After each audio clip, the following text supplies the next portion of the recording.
Good afternoon. I am Tracy Palmer, and I am your student's AVID 11th grade teacher.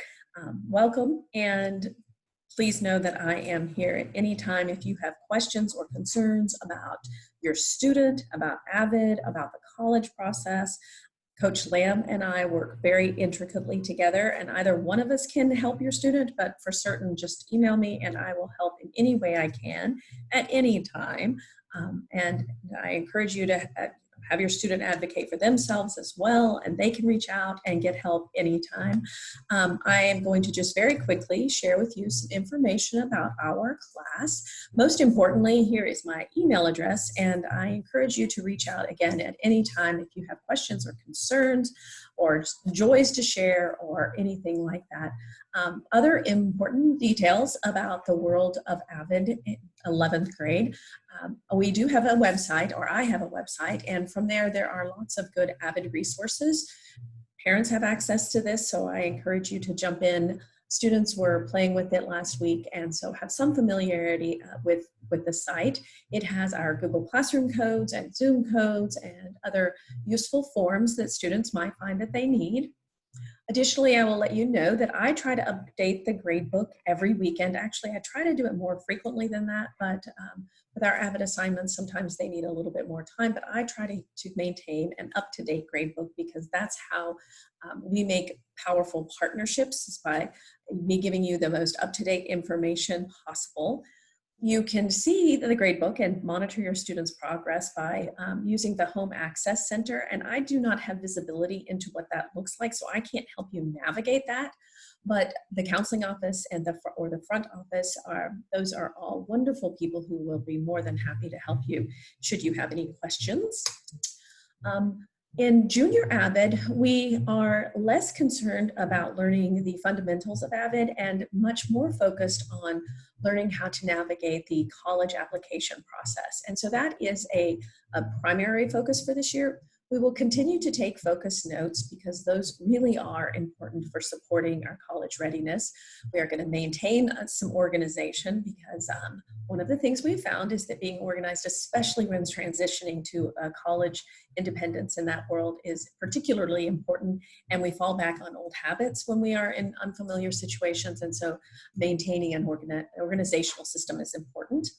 We are going to continue to work on our tutorial process, and we are going to try to become a little bit more independent with that in anticipation of next year moving into more of a study group dynamic, which allows, again, for an incremental release into creating your own study groups when kids go to college. Students will be taking a PSAT on October 29th.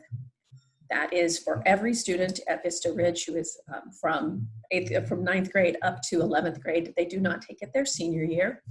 We will also provide a school day SAT that is paid for by the district. That will occur on March 3rd. And students will also have the option to take an ACT on March 30th. That is not paid for by the district. It is by choice.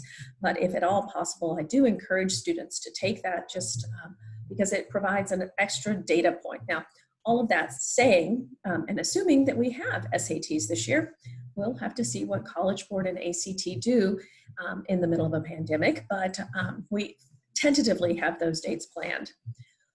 The big things that we are going to do this year is we are going to do a lot of research into what colleges might be interesting for us, and we are going to ask students to create a 3-tier college approach, application approach. We're going to ask them to perhaps identify some schools that they would love to go to, but might be a little bit beyond their reach. We're going to have what we call our, if I get into this school, this is going to be great. I love this school. It is very reasonable that I could get into. And then we're going to try to have some safety schools as well. Maybe not our first choice, but definitely can get in and definitely will serve the needs that students have. So we're going to work, we're going to work on that. And then we're also going to, through the year, write at least 3 college essays. And we're going to do peer edits for those. We're going to have some other folks come in and help us with essay writing tips. And hopefully by the end of this year, we will have all of our essays written. We will have started on Apply Texas so that come the August of next year, when that process opens, students will be able to release their college applications.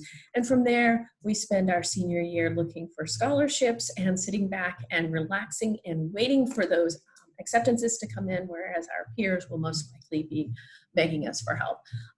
Just a little bit about myself. I have 3 kids. They are all in different phases of their grown-up lives, but 2 of them are still at Texas Tech. So I know a little bit about that process. And this is my 3rd year teaching AVID. I've been at Vista for 10 years and I absolutely love it and can't think of a place that would be better for your children.